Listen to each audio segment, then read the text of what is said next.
I'm going to editorialize a little bit, again, about the foundation-grantee relationship.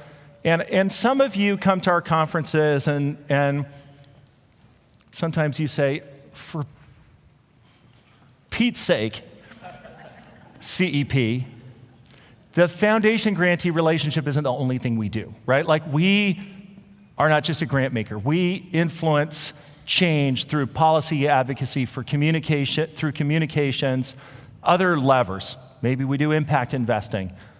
And you're constantly on this foundation-grantee relationship thing. But while I concede that there are a lot of ways you make a difference, I maintain that if you're a grant-making foundation, then doing the grant-making well is crucial, and that the foundation-grantee relationship is crucial, and that CEOs themselves are saying it in a way when they say listening to and learning from our grantees could be one way we unlock more impact. And program officers, when we surveyed them, and this isn't out yet, but overwhelmingly, it was like 98% agreed with the statement that a good foundation-grantee relationship is essential for impact. So I maintain that we do need to talk about it, and that it's really crucial, and that we get mired in bad analogies. And as some of you know, if you read the CEP blog, I don't like analogies between philanthropy and business because I think they confuse things a lot. And even in the area of the foundation-grantee relationship, we have these analogies, and they're commonly used. So I don't mean to pick on the people who use them. I just don't think they're helpful. So one of them is grantees are like our vendor.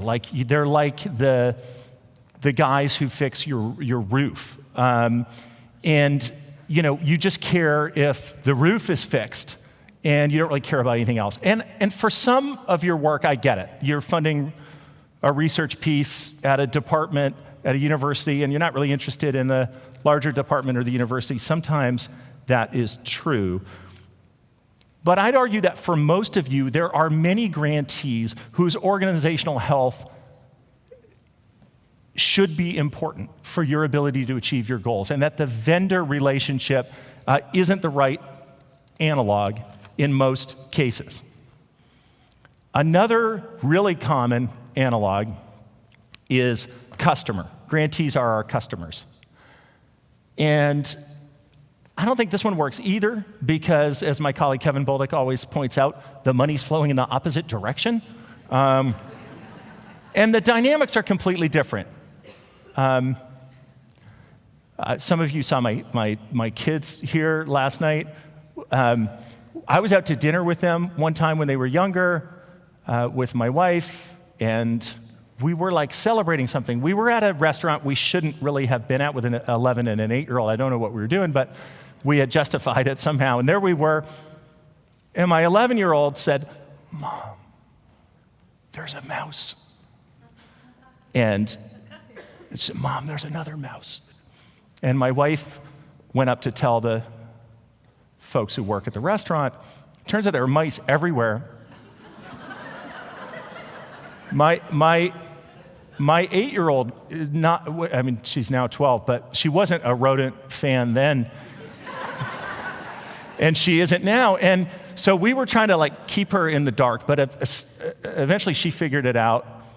She didn't want her feet to touch the ground. I had to carry her out. But I digress. The restaurant did not handle the situation well. They kind of minimized it, like it's only a couple. And so what did I do? I did what every red-blooded American in the current moment in time would do. I trashed them online. On every site I could think of. If you go to TripAdvisor and search, that it's still there. So around the same time, I had a bad interaction with a foundation program officer. I'll just say I did not feel similarly empowered to make my views known. And I think you get why. Okay, so I don't think that's a good analog. And the third one, and a lot of you use this, but I don't think it's helpful either, is investor-investee. And I get it, you getting a return and just getting social impact, but it doesn't feel right in terms of the dynamic. And I think it's as simple as this: you don't own them, right? And I think it undermines the partnership between funders and grantees. I know some of you may differ, but I don't think that's a great analog either. So I think the best analog for the foundation-grantee relationship is the foundation-grantee relationship. It is just different. And now I'm about to tell you what I think it takes to have strong relationships, and you'll say, well, that's what it takes to have strong relationships in anything, and maybe there's some truth in that. But if you're not sensitive to the differences in the dynamics, really sensitive, then I think it can create problems. So at CEP, many of you know this, we define strong relationships as experienced by grantees on our grantee survey through 5 questions, 3 related to interactions, 2 related to communications. Interactions, responsiveness, fairness, approachability when a problem arises, communications, clarity of communication of goals and strategy, and consistency of information resources across the foundation. We have, over the years, tried to explain what does it take to do well on this dimension. What are the drivers of good foundation-grantee relationships?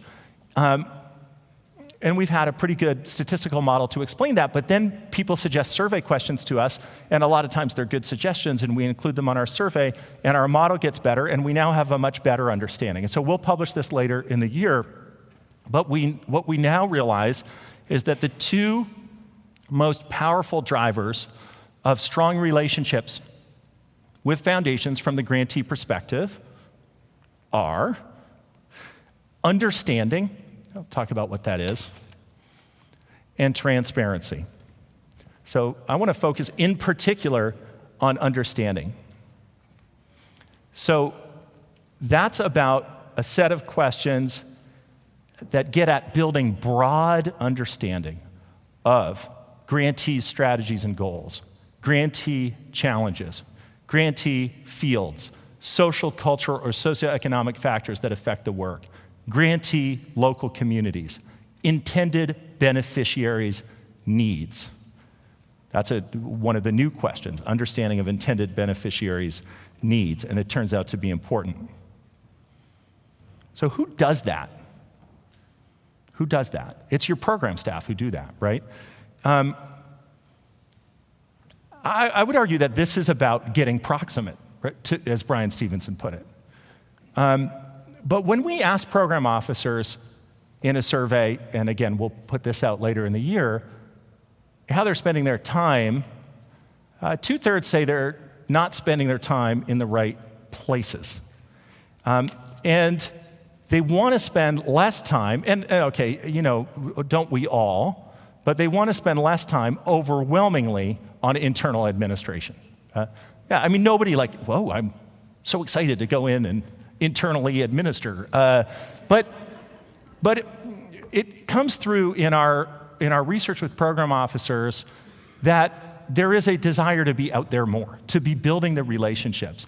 And the best program officers in the eyes of their grantees, and we're able to identify them from our survey data, or some of them, are the ones who do this well, either because they're supported to do it well, or they go rogue and they just do it well and they skip meetings or whatever. And when they talk about what they do, and we interview them, try to learn from them, when they talk about what they do, it sounds so simple. It's about listening. Irfan Hassan at New York Community Trust was one of our high-performing program officers based in the eyes of grantees. And he said, I listen a lot.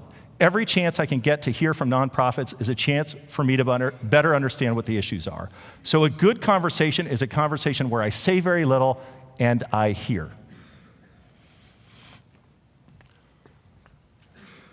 Now, again, that sounds obvious, like that's true in our marriages, right? But the dynamics make it more difficult because of the power, right, of the funder and the funded. and just the way we're wired. And Doug Stone will talk about that with us later today. The way we're wired, we don't, as human beings, with some exceptions, tend to naturally do this really well.